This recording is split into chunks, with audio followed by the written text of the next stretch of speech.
morning, boys and girls, and it's time for Black's Reading Corner. Today we are reading the second book of the Knuffle Bunny series. Remember when we read yesterday, our little girl was a baby, but look how much she's grown. This is called Knuffle Bunny Free, and it's still by Mo Williams. One day, not so long ago, Trixie took a big trip with her family. They were on their way to visit Trixie's Oma and Appa in Holland. Holland is far away.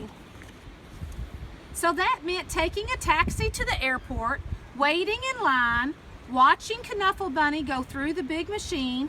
What'd you think of that, Knuffle Bunny? Waiting some more, and finally getting onto a real airplane. On the plane, Trixie played and read, and before she knew it, the plane had landed. Trixie and her family left the airport and got on the train to go to Oma and Appa's house. Oma and Appa were happy to see Trixie. Soon, Oma and Trixie were drinking cold glasses of chocolate milk in the garden. Suddenly, Trixie realized something. What do you think she realized, boys and girls? Uh-oh. Trixie didn't tell her daddy that Knuffle Bunny was gone. She didn't have to. Ugh.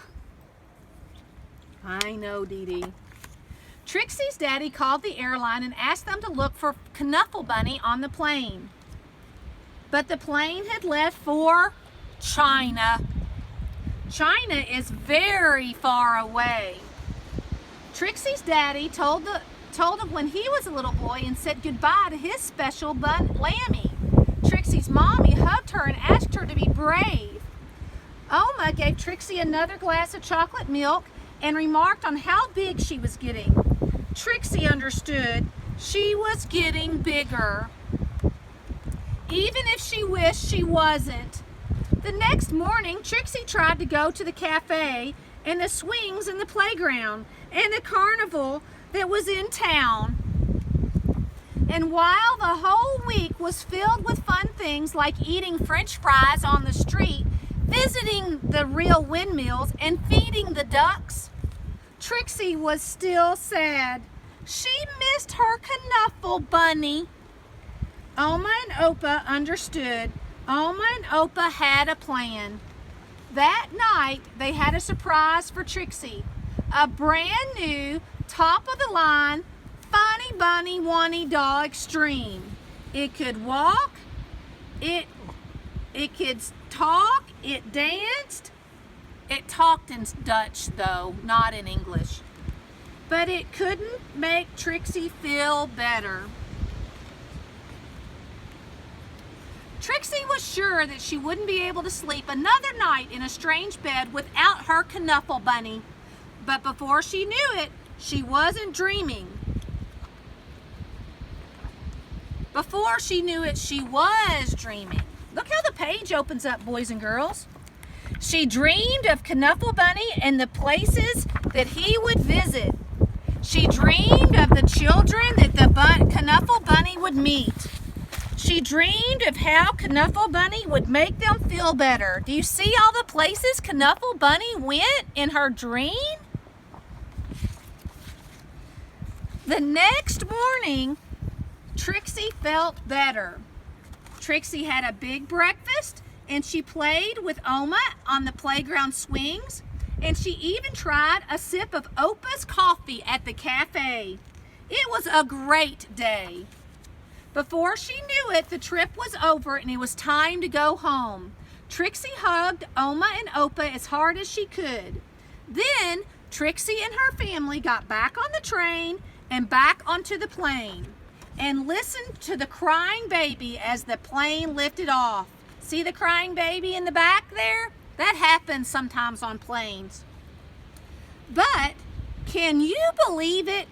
Right there on that very plane, Trixie noticed something. Do you see the picture, boys and girls? Do you see what she noticed?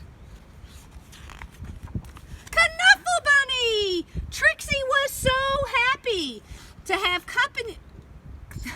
She was so happy to have Knuffle Bunny in her arms.